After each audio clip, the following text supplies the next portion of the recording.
credible, which means that Attorney General Bondi lied when she stated under oath that there is no evidence that Donald Trump committed a crime. But we're just scratching the surface, because the Epstein files also reveal that Donald Trump has made false statements over the past quarter century about Jeffrey Epstein. We know in 2000... The Epstein scandal just hit a massive breaking point.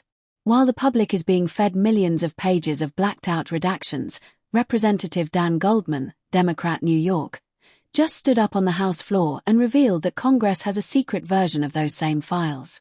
Goldman's revelation suggests that Attorney General Pam Bondi is running a double-standard DOJ, one that admits the truth to lawmakers behind closed doors while publicly claiming no evidence exists. Mr. Speaker, I rise today to discuss this administration's massive cover-up of the Epstein files in order to conceal President Trump's involvement. This cover-up reached its apex last month when Attorney General Pam Bondi falsely testified under oath before the House Judiciary Committee. The Attorney General testified, quote, "There is no evidence that Donald Trump has committed a crime. Everyone knows that," unquote. This is a lie. In the 3 million or so documents that the DOJ has disclosed to Congress under the Epstein Files Transparency Act, there is credible evidence that Donald Trump committed a crime. And that, of course, excludes the nearly 3 million pages that the DOJ is refusing to turn over. Donald Trump is mentioned thousands of times in the Epstein files. There are multiple allegations that he sexually assaulted young girls. But I want to focus on one victim's allegations that the FBI unquestionably found to be credible. The DOJ tried to hide reports of 3 of the 4 interviews that this victim gave to the FBI, but pressure from the media and Congress forced them to disclose them. And now we know why. She credibly accuses Donald Trump of sexually assaulting her when she was between 13 and 15. In each of her interviews, this victim recited the same account of her interaction with Donald Trump. On August 7th, 2019, she explained that she was between 13 and 15 when she was left alone with Donald Trump, who, quote, mentioned something to the effect of, "Let me teach you how little girls are supposed to be." Trump unzipped his pants and put her head down, quote, down to his penis, bit the S out of it. Trump struck the victim and said words to the effect of, "Get this little B the hell out of here." The victim advised that she bit Trump's penis because he disgusted her. She provided some additional details in the next interview 2 weeks later, and then a month later, she met again with the FBI and asked, quote, what the point would be of providing the information at this point in her life when there was a strong possibility nothing could be done about it. She didn't speak to the FBI again. But the FBI certainly found her story credible. In a 21-page PowerPoint presentation that the FBI made to prosecutors, they included this victim's testimony. They would not have done so if they did not find the evidence credible, which means that Attorney General Bondi lied when she stated under oath that there is no evidence that Donald Trump committed a crime. But we're just scratching the surface, because the Epstein files also reveal that Donald Trump has made false statements over the past quarter century about Jeffrey Epstein. We know in 2002 he called him a terrific guy and said, quote, "It is even said that he likes beautiful women as much as I do, and many of them are on the younger side." In a birthday card, 2003, that Donald Trump gave to Jeffrey Epstein for his 50th birthday, Donald wrote for himself that we have certain things in common, Jeffrey.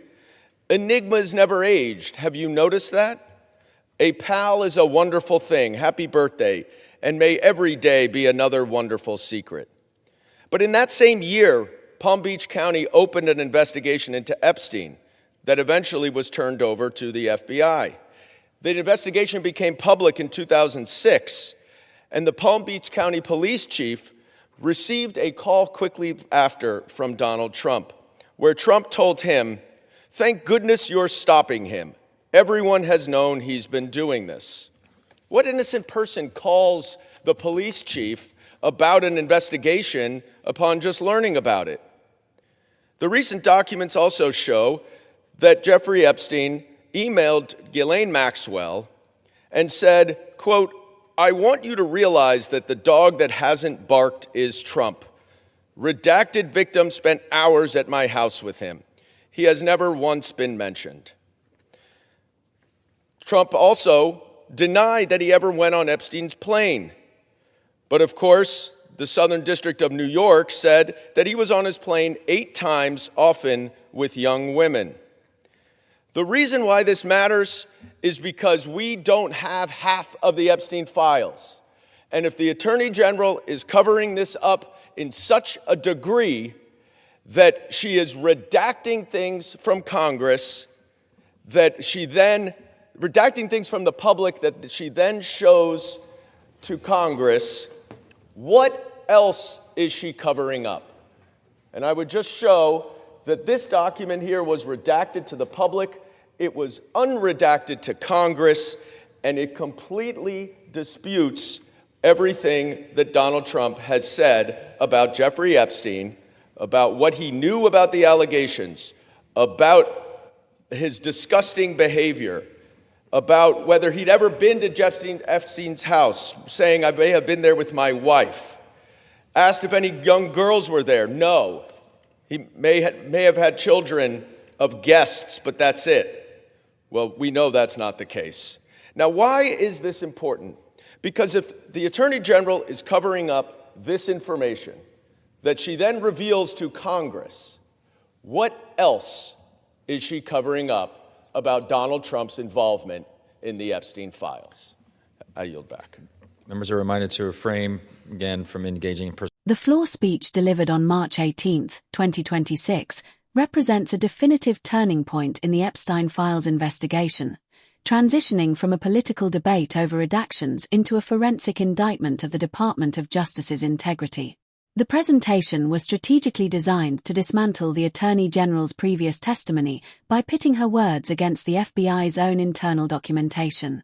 By revealing that a 21-page FBI PowerPoint, a document that summarized multiple credible interviews with a victim who described a violent sexual assault, existed in unredacted form for Congress, the evidence effectively trapped the Attorney General in a legal corner.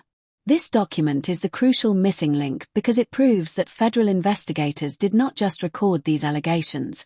They vetted them and presented them as foundational evidence to prosecutors, directly contradicting the February 11 statement that no evidence of criminal conduct existed. The timing of this revelation serves as a tactical pre-discovery for the subpoenaed deposition of the Attorney General on April 14, 2026. By placing these graphic details into the public record just 24 hours after the House Oversight Committee served the subpoena, the plausible deniability defense often used by high-ranking officials was removed. The human element of the speech, centered on the victim's 2019 heartbreak when she asked the FBI if there was even a point to her testimony, highlights the systemic silencing that occurs when law enforcement agencies prioritize political protection over survivor justice. This move ensures that the upcoming April deposition is no longer about whether evidence exists, but why it was actively withheld from the public while being shown to Congress. This creates a high-stakes environment where any repetition of the no evidence narrative by the Attorney General could lead to immediate criminal referrals for perjury, effectively turning the department's own internal records into the primary evidence for a potential prosecution.